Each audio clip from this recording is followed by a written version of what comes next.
आप सभी का आयुर भास्कर चैनल पे हमेशा की तरह फिर से आप सभी को जो आयुर्वेद एनएचएम कंपाउंडर की जो भर्ती है उससे रिलेटेड क्लास आप सभी को यहाँ पे दी जा रही है, जिसमें हमने 2 एमसीक्यू की 50-50 क्वेश्चन की सीरीज जो है प्रोवाइड कर दी है।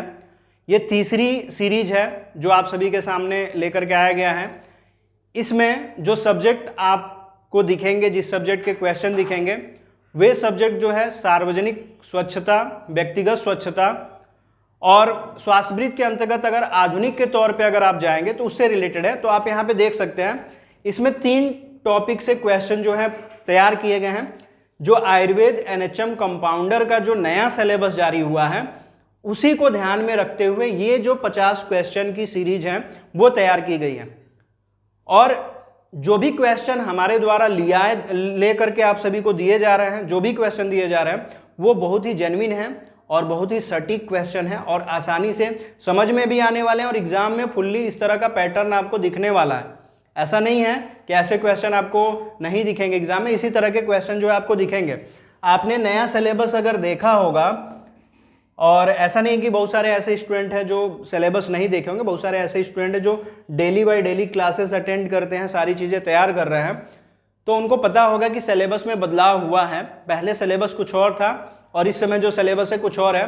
तो नए सिलेबस के अकॉर्डिंग ही सारी चीज़ें आप सभी को दी जा रही हैं। तो इस क्लास में हम जो है 50 MCQ क्वेश्चन की सीरीज देखने वाले हैं, जो आधारित विषय किस विषय पर आधारित है? आकस्मिक उपचार, व्यक्तिगत और सार्वजनिक स्वच्छता पे ये जो भी क्वेश्चन है पूरी तरह से सेटअप है और इसमें हम इन 50 क्वेश्चन के आंसर को समझने का प्रयास करेंगे।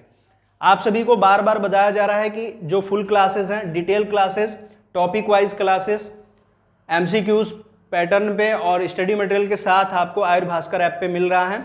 ये ऐप आपको गूगल के प्ले स्टोर पे भी मिल जाएगा या हमारी वेबसाइट www.ayurbhaskar.com पर भी पूरी तरह से ये कोर्सेज आपको आसानी से मिल जाएंगे। या तो हमारे वेबसाइट पे लॉगिन कर लीजिए, वहां से कोर्सेज परचेज कर लीजिए, या आप आयुर भास्कर ऐप जो है इंस्टॉल करके आप कोर्सेज परचेज कर सकते हैं। अब ऐसा नहीं है कि बस आयुर्वेद एनएचएम कंपाउंडर, जो राजस्थान के आयुर्वेद एनएचएम कंपाउंडर की जो भर्ती आई उसी का कोर्स सिलेबस हमारे पास है। हमारे पास हर स्टेट के Ayurveda compounder, staff nurse, pharmacist, वैद्य, उपवैद्य के कोर्सेज हमारे ऐप पे चल रहे हैं।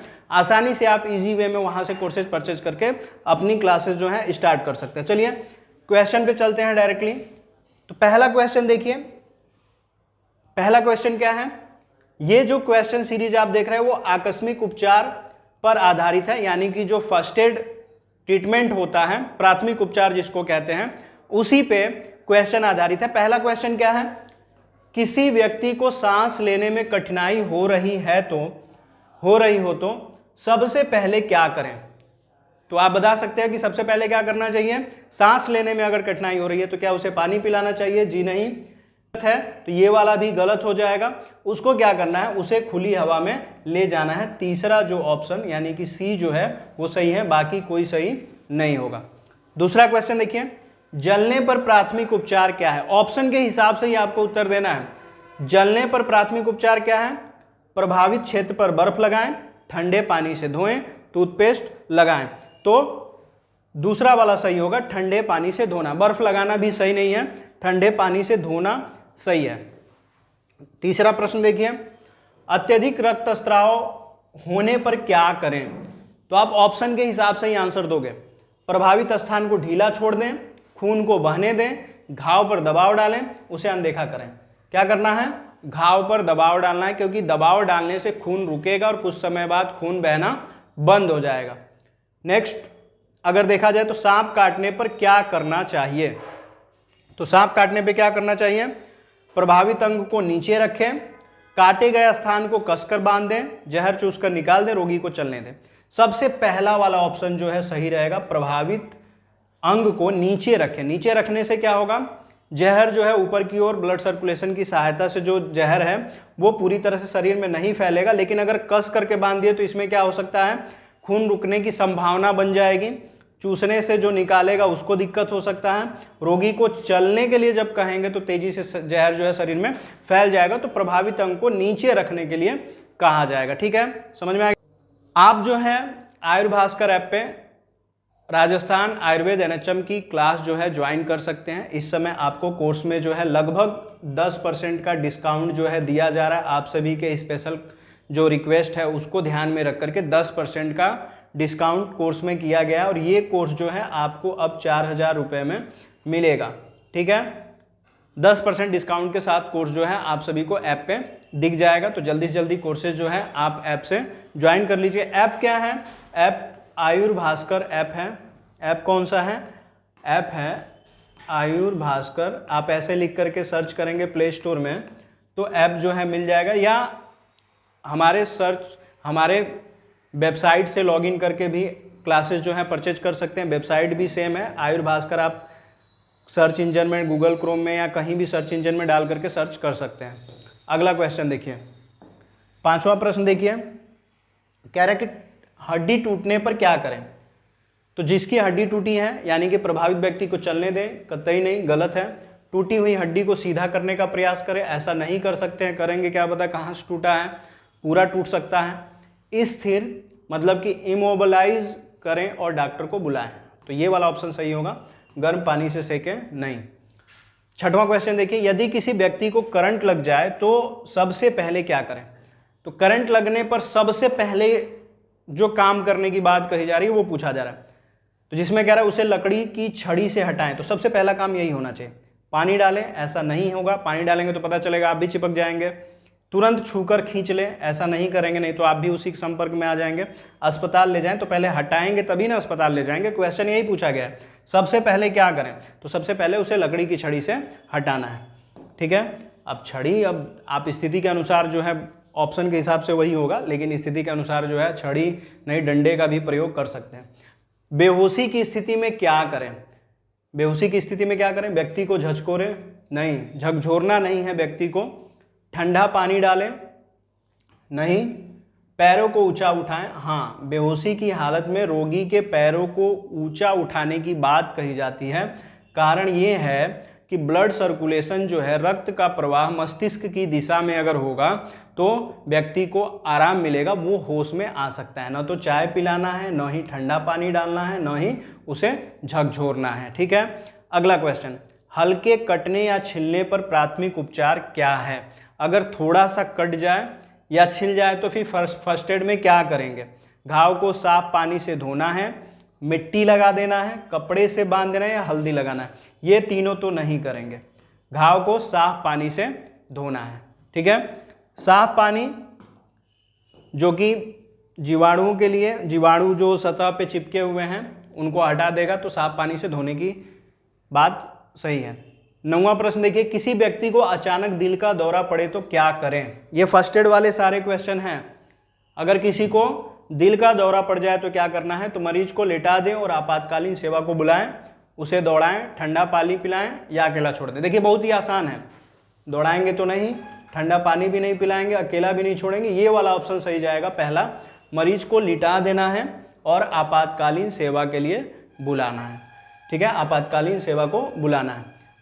10वां प्रश्न देखिए, नाक से खून आने पर क्या करें। देखिए ज्यादातर नाक से खून जब आता है तो ज्यादातर लोग क्या कहते हैं कि ऐसे लेट जाइए और नाक मतलब सिर जो है पीछे की ओर कर लीजिए, जिससे नाक का खून जो है अंदर ही रहेगा, बाहर नहीं निकले। ऐसा नहीं करना है, वो कभी कभी ज्यादा नुकसान पहुंचा सकता है। इसलिए क्या करना है, सिर को झुका देना है, नाक दबाए और सिर आगे झुकाना है, नाक में पानी डालना है या व्यक्ति को लेटा दें। देखिए सिर झुका देंगे तब भी दिक्कत है, नाक दबा करके और आगे की ओर झुकाना है, ये वाला सही होगा।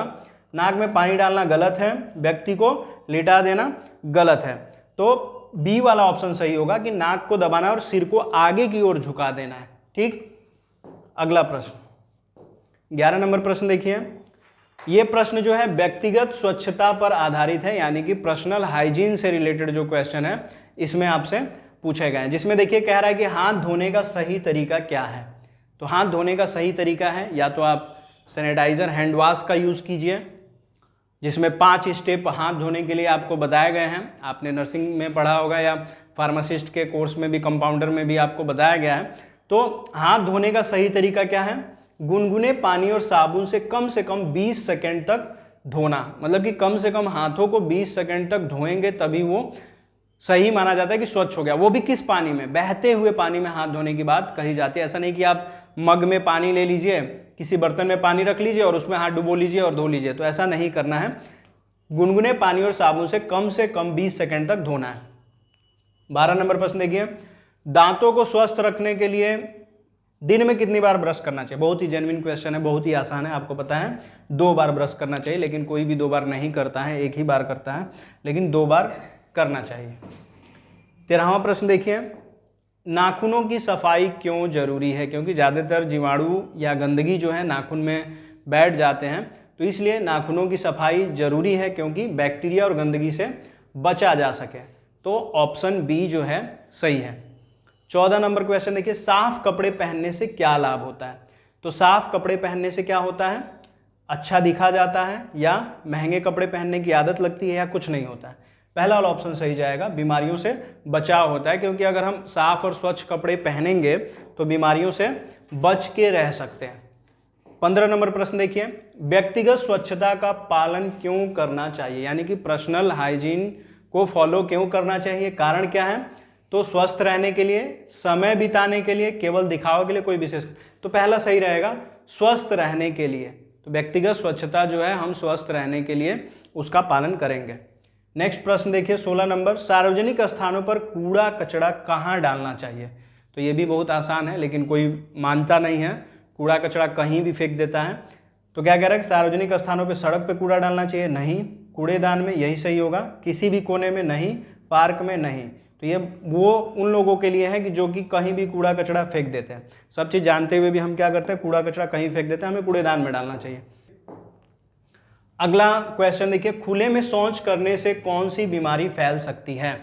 तो खुले में शौच करने से मलेरिया तो फैलेगा नहीं, कैंसर भी नहीं फैलेगा, सर्दी खांसी भी नहीं फैलेगा, लेकिन टाइफाइड हो सकता है, क्योंकि इसके जीवाणु जो हैं हमारे शरीर में प्रवेश कर सकते हैं शौच के माध्यम से।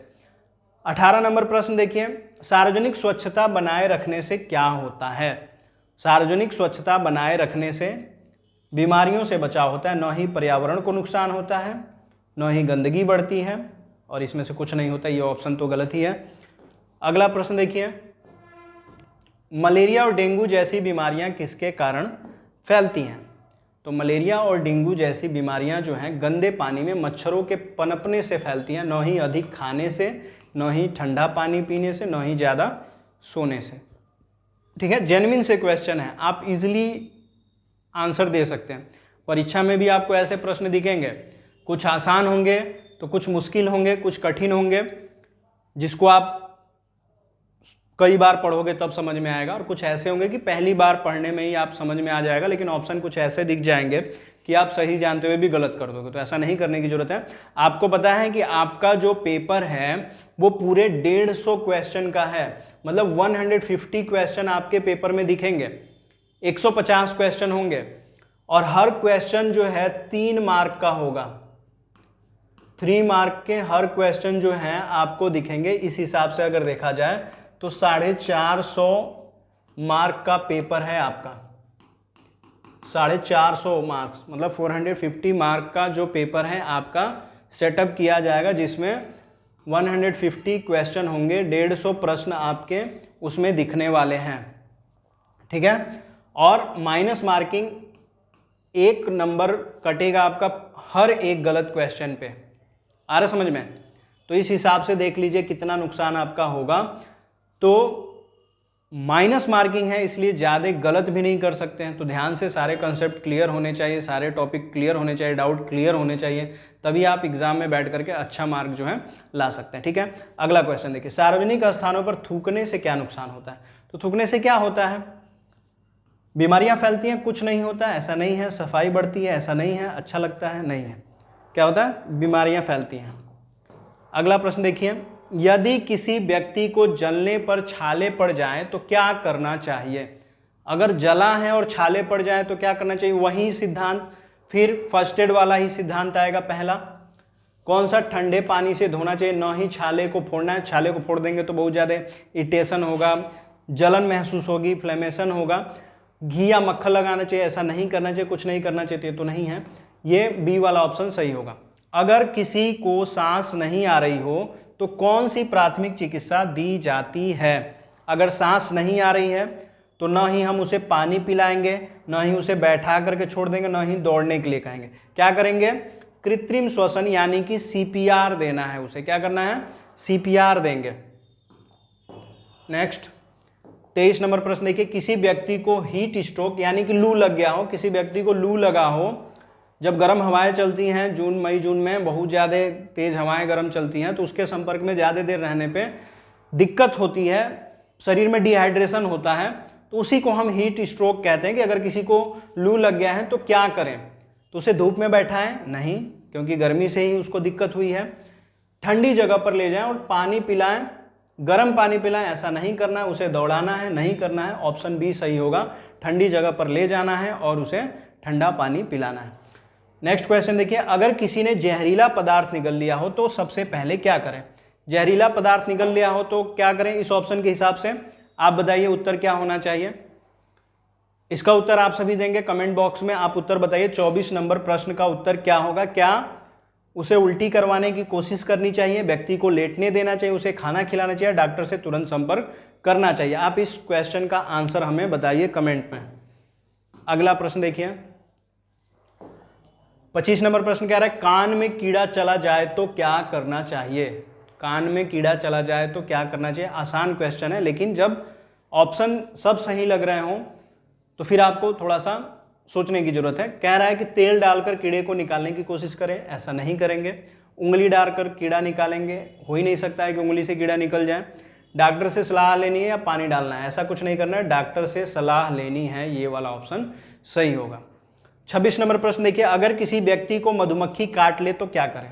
मधुमक्खी काट लेगी तो क्या करेंगे? प्रभावित स्थान को जोर से रगड़ना है, नहीं करेंगे। पानी से धोना है, नहीं करेंगे। कुछ ना करें, नहीं करेंगे। क्या करना है? डंक को बाहर निकालो, ठंडा सेक करें।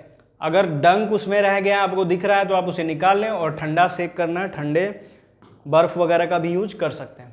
27 नंबर प्रश्न देखिए, अगर किसी की हड्डी टूट गई हो तो कौन सी चीज से सहारा देना उचित है? हड्डी टूट गई है तो क्या करना है? तकिया सहारा देंगे? नहीं। कपड़े सहारा देंगे? नहीं। लकड़ी की पट्टी यानी कि स्प्लिंट या खपच्ची कह सकते हैं, उसका यूज कर सकते हैं, रस्सी का यूज कतई नहीं करेंगे।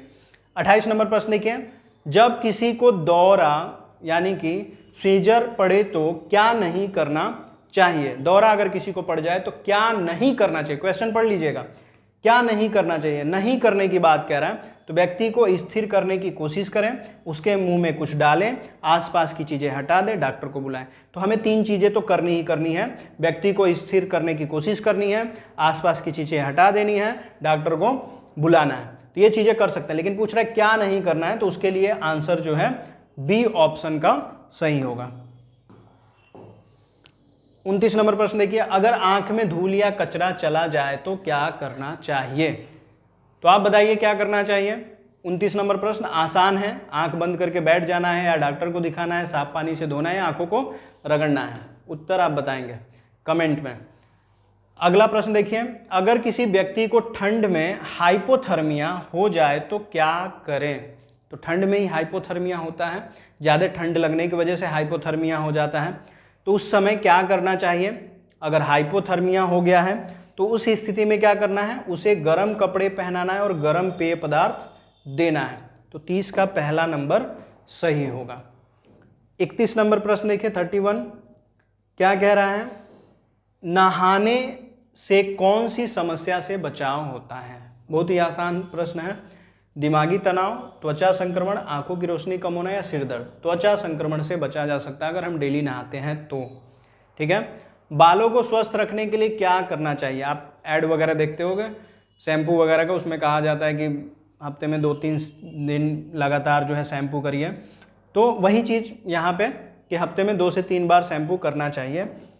ठीक है। कोई नेचुरल शैम्पू का यूज कर सकते हैं। अब आयुर्वेद के स्टूडेंट हैं तो आपको पता है रीठा, सिकाकाई, आंवला, ये बहुत अच्छे कंटेंट हैं बाल धोने के लिए, बालों के लिए, तो उसका प्रयोग जो है हमें करना चाहिए। लेकिन हम ये नहीं कहेंगे कि कोई मार्केट से कोई शैम्पू ले आकर के आप कई बार यूज कीजिए जिससे बाल जो है आपके स्वस्थ रहेंगे या सिर स्वस्थ रहेगा, क्योंकि उसमें केमिकल होता है, तो उसको हम नहीं कह सकते। अच्छी व्यक्तिगत स्वच्छता से क्या होता है? अच्छी व्यक्तिगत स्वच्छता से क्या होता है? स्वच्छता से, साफ सफाई से क्या होता है? तो बीमारियां कम होती हैं, समय की बर्बादी होती है, कुछ खास नहीं होता, पैसे की बचत होती है। क्या होता है? बीमारियां जो है कम होती हैं। फिर से देखिए, अब जो क्वेश्चन है किससे? आकस्मिक उपचार से, यानी कि फर्स्ट एड से हैं। किससे हैं? फर्स्ट एड से। फिर से तो इसमें अगर देखा जाए तो कार्डियक अरेस्ट के दौरान सबसे महत्वपूर्ण प्राथमिक उपचार क्या है? तो आपको पता है कि कार्डियक अरेस्ट अगर होता है वही दिल से रिलेटेड है, तो जिसमें CPR जो है आपको देना जरूरी होता है। ऑप्शन सी सही होगा। 35 नंबर प्रश्न, किस स्थिति में रक्तस्राव को रोकने के लिए टूर्निकेट का उपयोग किया जाता है? टूर्निकेट का उपयोग किस स्थिति के लिए किया जाता है?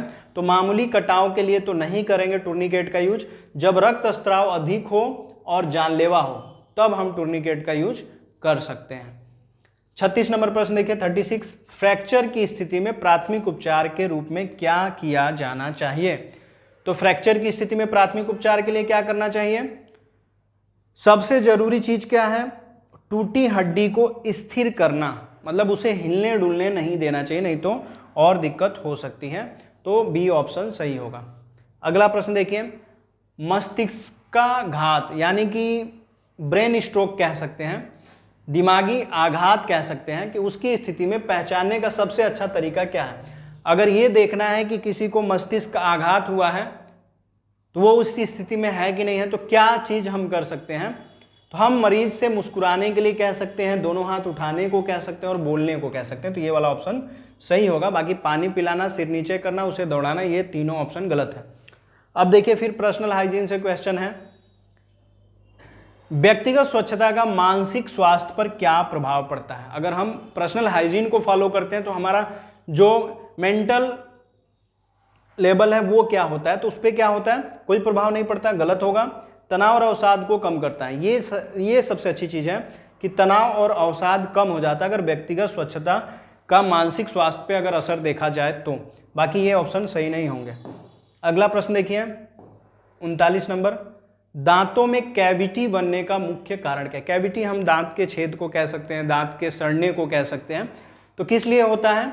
मीठे खाद्य पदार्थों और बैक्टीरिया के संपर्क में आने से ये चीजें हो जाती हैं। ठीक है, फिर से आप देखिए, फर्स्ट एड से, आकस्मिक उपचार से, अगर कोई व्यक्ति बेहोश हो और सांस ले रहा हो तो उसे किस पोजीशन में रखना चाहिए? देखिए बेहोश भी है और सांस भी ले रहा है, तो उसे किस पोजीशन में रखना चाहिए? तो उसे साइड पोजीशन यानी कि रिकवरी पोजीशन में, मेडिकल की भाषा में इसे क्या कहते हैं? रिकवरी पोजीशन में रखना चाहिए। ये वाला ऑप्शन सही होगा, ऑप्शन बी सही होगा। ठीक है, 41 नंबर प्रश्न देखिए, अगर किसी को सिर में तेज चोट लगी हो तो कौन सा लक्षण गंभीर हो सकता है? तो सिर में चोट लगा और तुरंत उल्टी आने लगे, सिर में चक्कर आने लगे, तो आप समझ जाइए कि ये जो है किसी विशेष आघात को दर्शा रहा है या समस्या जो है क्रिटिकल है। 42 नंबर प्रश्न, CPR जिसको कृत्रिम श्वसन भी कहते हैं, देते समय वयस्क व्यक्ति की छाती को कितनी गहराई तक दबाना चाहिए? मतलब कभी कभी ऐसा होता है कि कई लोगों को CPR नहीं भी देने आता है और वो पूरा प्रैक्टिस करते हैं और ज़्यादा दबाव पड़ने के कारण दिक्कत हो सकती है। तो कितना दबाना चाहिए? तो मेडिकली अगर देखा जाए तो 5 से 6 सेंटीमीटर का ही दबाव वहां पे होना चाहिए, उससे ज़्यादा नहीं होना चाहिए। ठीक है, 43 नंबर देखिए, यदि कोई व्यक्ति हड्डी टूटने के बावजूद हिलने डुलने में सक्षम हो, मतलब हड्डी टूट गई है तभी वो हिल डुल रहा है, तो क्या यह मान लेना सही होगा कि फ्रैक्चर नहीं हुआ है? हड्डी टूट गई है और वो हिल डुल रहा है, तो क्या हम ये मान लेंगे कि उसकी हड्डी नहीं टूटी है, फ्रैक्चर नहीं हुआ है? नहीं। क्या कह रहा है? हाँ, हड्डी टूटने पर व्यक्ति हिल नहीं सकता है। फिर कह रहा है नहीं, कुछ मामलों में व्यक्ति हिल सकता है। फिर कह रहा है हमेशा डॉक्टर से संपर्क करें। तो देखिए यहाँ पे 2 ऑप्शन सही हो जाएंगे। एक कह रहा है ए, हाँ हड्डी टूटने पर व्यक्ति हिल नहीं सकता, और सी कह रहा है हमेशा डॉक्टर से संपर्क करें।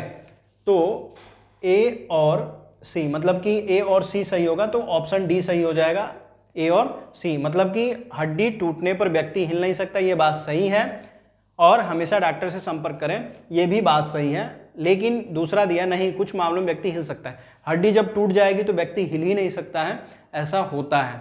ठीक है, तो बस ए और सी ही सही होगा। ठीक, अगला प्रश्न कह रहा है किस प्रकार के जहर में उल्टी करवाना खतरनाक हो सकता है। अगर किसी ने पॉइजनिंग, किसी ने जहर ले लिया है, पॉइजन पी लिया है, और हमें ये नहीं पता है कि पॉइजन का प्रकार क्या है, अगर हम उल्टी करा दे रहे तो वो खतरा दे सकता है, खतरनाक हो सकता है। किस तरह के पदार्थ को निगलने के बाद से, तो अगर अम्लीय पॉइजन है यानी कि एसिडिक पॉइजन है, और एल्कलाइन पॉइजन है या एल्कनाइल पदार्थ का सेवन कर लिया है, निगल लिया है, तो इससे खतरा हो सकता है अगर उल्टी कराई जाती है तो। फिर देखिए 45 नंबर क्वेश्चन 45, यदि किसी व्यक्ति को सांस लेने में कठिनाई हो और उसकी त्वचा नीली पड़ जाए तो इसे क्या कहते हैं। सांस लेने में दिक्कत भी है और त्वचा नीला भी हो गया तो उसको हम कहते हैं हाइपोक्सिया। क्या कहते हैं? हाइपोक्सिया। याद रखिएगा। किस प्रकार के घाव में स्टेरिलाइज्ड ड्रेसिंग, मतलब विसंक्रमित ड्रेसिंग भी कह सकते हैं, आवश्यक होती है। तो घाव अगर खुला है और गहरा है तो उसमें हम स्टेरिलाइज्ड ड्रेसिंग कर सकते हैं, स्टेरिलाइज्ड ड्रेसिंग की बात कही जाती है, तो याद रखिएगा। अगला प्रश्न देखिए, फिर से आपको बता दें कि आयुर्भास्कर ऐप पे आयुर्वेद एनएचएम कंपाउंडर के कोर्स में 10% की छूट चल रही है। जल्दी से जल्दी कोर्सेज ज्वाइन कर लीजिए, लिमिटेड ऑफर है। अगर आप मौका खो देते हो फिर आप बाद में रिक्वेस्ट करते हो तो आपकी बात नहीं सुनी जाएगी। तो अभी ऑफर है, आप ज्वाइन कर लीजिए। सीटें कम हैं, अगर चाहते हैं अच्छी पढ़ाई करना, अच्छा सिलेक्शन हो, अच्छे मार्क के साथ, आप मौका नहीं चूकना चाहते हो तो अभी भी समय है, जल्दी से जल्दी कोर्स ज्वाइन कर लीजिए। अगला प्रश्न देखिए, सबसे प्रभावी एंटीसेप्टिक साबुन कौन सा है। आपके भी दिमाग में आता हो कि सबसे अच्छा एंटीसेप्टिक कौन सा है, फंगल में या किसी भी तरह के एंटीसेप्टिक साबुन की अगर बात करें तो कौन सा है। अगर साबुन में क्लोरहेक्सिडीन मिला हुआ है तो वो साबुन सबसे अच्छा एंटीसेप्टिक साबुन होता है। सुगंधित साबुन नहीं होगा, कोई भी साबुन नहीं, सिर्फ पानी नहीं। तो जिस साबुन में क्लोरहेक्सिडीन मिला हुआ है वो जो है एंटीसेप्टिक साबुन होता है। 48 नंबर देखिए 48, नियमित रूप से फ्लॉसिंग करने का मुख्य उद्देश्य क्या है। फ्लॉसिंग किस लिए किया जाता है। फ्लॉसिंग यानी कि मसूड़ों की मसाज वगैरह हम कह सकते हैं, जिससे मसूड़ों की बीमारी को रोकने के लिए जो है किया जाता है। 49 नंबर प्रश्न देखिए 49, शहरी क्षेत्रों में वायु प्रदूषण को कम करने के लिए सबसे अच्छा तरीका क्या है। शहरों में अगर वायु प्रदूषण कम करना है तो हम क्या कर सकते हैं। इतनी जल्दी पेड़ लगा के बड़ा तो नहीं कर सकते हैं, हम पर्सनल जो व्हीकल यूज कर रहे हैं उसका यूज कम कर सकते हैं। मतलब जो सार्वजनिक वाहन है उसका प्रयोग कर सकते हैं, जैसे बस का प्रयोग ज़्यादा कर सकते हैं, ट्रेन वगैरह, मेट्रो वगैरह। इस तरह से अगर पर्सनली सब लोग अगर मोटर व्हीकल्स लेकर के चलेंगे तो प्रदूषण होगा। तो इसलिए पहला वाला ऑप्शन सही रहेगा, अधिक सार्वजनिक परिवहन का उपयोग। ठीक है।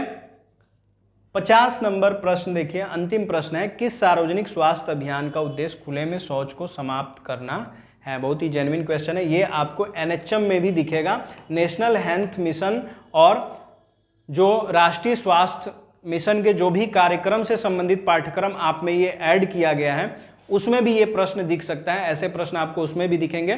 यहाँ पे भी आप व्यक्तिगत और सार्वजनिक स्वच्छता के अंतर्गत आप इसे देख सकते हो। तो कह रहे हैं कि किस सार्वजनिक स्वास्थ्य अभियान का उद्देश्य खुले में शौच को समाप्त करना है। बेटी बचाओ बेटी पढ़ाओ का नहीं, स्वच्छ भारत अभियान का, मेक इन इंडिया नहीं, आयुष्मान भारत नहीं। तो बी ऑप्शन सही होगा। तो हमने देखिए कितने क्वेश्चन कवर किए, 50 क्वेश्चन कवर किए। किससे कवर किए? आकस्मिक उपचार से, व्यक्तिगत स्वच्छता से और सार्वजनिक स्वच्छता के विषय से 50 एमसीक्यू बेहतरीन क्वेश्चन जो है कवर कर लिए। और डेली बाय डेली जो है हम आपको 50 क्वेश्चन की एमसीक्यू सीरीज देंगे, तब तक देंगे जब तक आपका जो आयुर्वेद एनएचएम कंपाउंडर के जो नए सिलेबस के जितने भी सब्जेक्ट हैं उससे क्वेश्चन पूरी तरह से कंप्लीट न हो जाए, तब तक आपको यूट्यूब पे एमसीक्यू क्वेश्चन दिए जाएंगे। जो भी स्टूडेंट अभी तक हमारे चैनल तक नहीं पहुंचा है या हमारी क्लासेस अभी तक नहीं लिया है, वहां तक वीडियो आपको पहुंचाना है। वीडियो को ज़्यादा से ज़्यादा शेयर कीजिए ताकि दूसरे स्टूडेंट भी हमारे टच में आए और वो भी इस तरह की क्लासेस ज्वाइन करके लाभ ले सकें और अन्य भर्ती परीक्षाओं की जो तैयारी है भविष्य में अगर करना चाहते हैं तो वो कर सकते हैं। आपको बता दें कि जो आयुर्वेद एनएचएम कंपाउंडर का जो कोर्स हमारे ऐप पे चल रहा है, अगर आप कोर्स ज्वाइन करते हो तो जो ऐसे स्टूडेंट हैं जो कि फर्स्ट ईयर में कर रहे हैं, डीएनपी का कोर्स फर्स्ट ईयर में पढ़ाई कर रहे हैं या सेकेंड ईयर में हैं या फाइनल करने वाले हैं, तो वो भी ये कोर्स ले सकते हैं, क्योंकि इसकी वैलिडिटी जो है 2 साल के लिए मिल रहा है और आपका फुल सिलेबस इसमें पढ़ाया गया, डिटेल में पढ़ाया गया है। कुछ चीज़ें अभी पढ़ाई जानी बाकी है, लेकिन सारी चीज़ें जो चल गई हैं वो आपको कोर्स में मिल जाएंगे। ठीक है, तो अगर आप हमारे चैनल पर नए हो, चैनल को सब्सक्राइब कीजिए और वीडियो में लास्ट तक बने रहने के लिए आप सभी का बहुत बहुत धन्यवाद।